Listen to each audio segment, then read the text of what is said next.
Hey, and welcome back to Daily Justice. I'm your host, Dave Erickson. Thanks so much for watching. My guest today is Jodi Felice, an attorney here in Spokane with more than a decade of experience working for families on their behalf. And today's topic has to do with surrogacy and your role as an attorney in this category. We're going to talk about what is surrogacy, who covers the cost, and the surrogacy arrangement overall. Let's begin with what is surrogacy? Well, surrogacy is a medical and a legal arrangement by which intended parents have a child through the use of surrogate. So a woman who will carry a child for intended parents, deliver the child, and then legal rights are with the intended parents.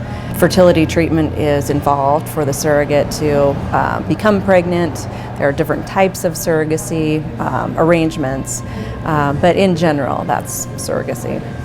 Now, who covers the cost and what's involved here financially? The intended parents are generally responsible for all of the cost.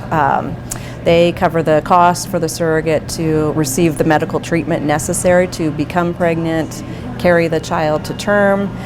They cover the legal fees that are associated with drafting the surrogacy contract.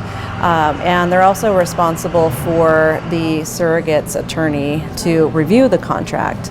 Any other expenses that are related to the pregnancy are generally covered by the intended parents. And in some states where there are laws specifically allowing surrogacy, surrogates can be compensated as well. What is the process for finding the right surrogate? There's got to be a lengthy or some sort of interview process or identifying who would make the best parent or the person who carries the baby for you. Oftentimes these matches are made with individuals. It could be a family member, it could be a friend, or there are matches that are made through our office. It really just depends on the circumstances. So it's clearly not a random thing. It's not a random thing. No, there is a lot of background work that happens before the match occurs. The intended parents will have usually worked with a fertility clinic prior to seeking out the use of a surrogate, and matches may happen through their clinics as well. So through this arrangement, how do the intended parents become the legal parents of that child once they're born? It does depend on the surrogacy arrangement, what type of surrogacy is being used, and it depends on the state. But generally, a written surrogacy contract is prepared.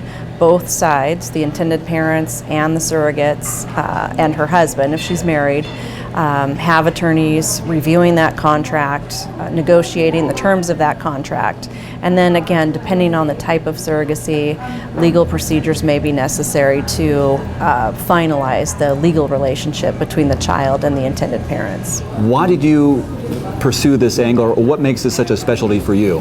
Well, I have a passion for it because I struggled with infertility. My husband and I went through years of treatment, so I know what it's like to want a child and be desperate to grow your family, whether it's through the use of fertility treatment, surrogacy, or adoption. And we were blessed with 2 children through the use of fertility treatment. So to help people grow their families and have a child of their own, it's a reward for me to be able to do this for a living. To learn more about this, where can people go? Our website is www.adoptionwa, or our 1-800 number is 1-800-338-8273. All right, Jodi, thanks very much for your time. Good topic. Thank you.